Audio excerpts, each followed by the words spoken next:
दोस्तों बाइबल में हबक्कूक 2:14 में लिखा है, क्योंकि पृथ्वी यहोवा की महिमा के ज्ञान से ऐसी भर जाएगी जैसे समुद्र जल से भर जाता है। दोस्तों जब तक एक इंसान सच्चे परमेश्वर से अनजान होता है, वह इस तरह इधर उधर भटकता रहता है जैसे एक नाव बिना नाविक के बीच समुद्र में, जिसको पता नहीं होता कि किनारा कहाँ पर है और उसे किधर जाना है। लेकिन जब परमेश्वर सत्य का आत्मा यानी कि अपने आप को ऐसे इंसान पर जाहिर करता है, तो वह इंसान अनंत जीवन और आत्मिक शांति को प्राप्त कर लेता है और उसे पता चल जाता है कि मार्ग, सत्य और जीवन से प्रभु यीशु ही है।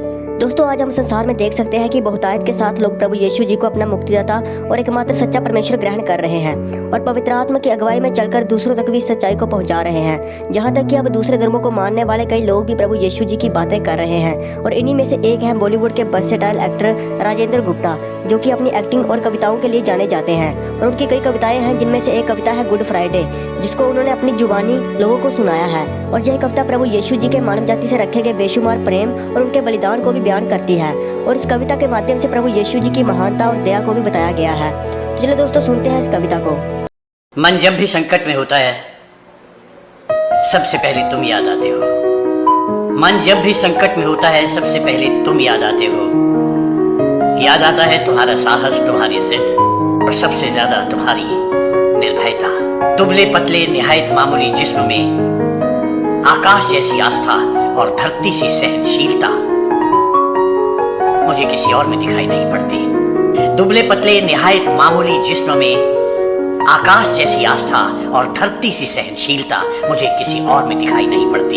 हो सकता है ये मेरी दृष्टि की सीमा हो, किंतु विचारों को जीवित रखने, प्राणों की बाजी बदने, और वो भी खुद के लिए नहीं, दुनिया भर के तमाम अदने, निरीह, बेबस और मामूली लोगों के लिए। कितने बड़े आतताई साम्राज्य के आगे तन कर खड़े थे तुम। सलीब के बोझ से कंधा झुका था, आत्मा नहीं।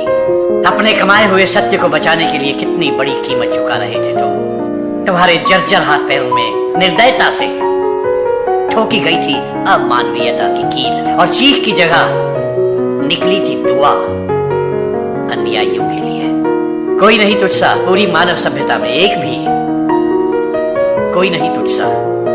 तेरे जैसा बनने की कोशिश बहुतों ने की, कुछ सफल हुए, कुछ असफल, कुछ सफल हुए, कुछ असफल, पर याद एक तू ही आता है, आज ही नहीं।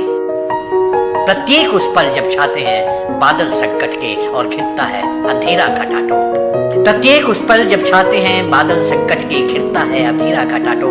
सूझता नहीं कुछ भी, महसूस होता नितांत अकेलापन, असहाय, तब तू याद आता है, तू याद आता है और मैं अकेला नहीं रह जाता।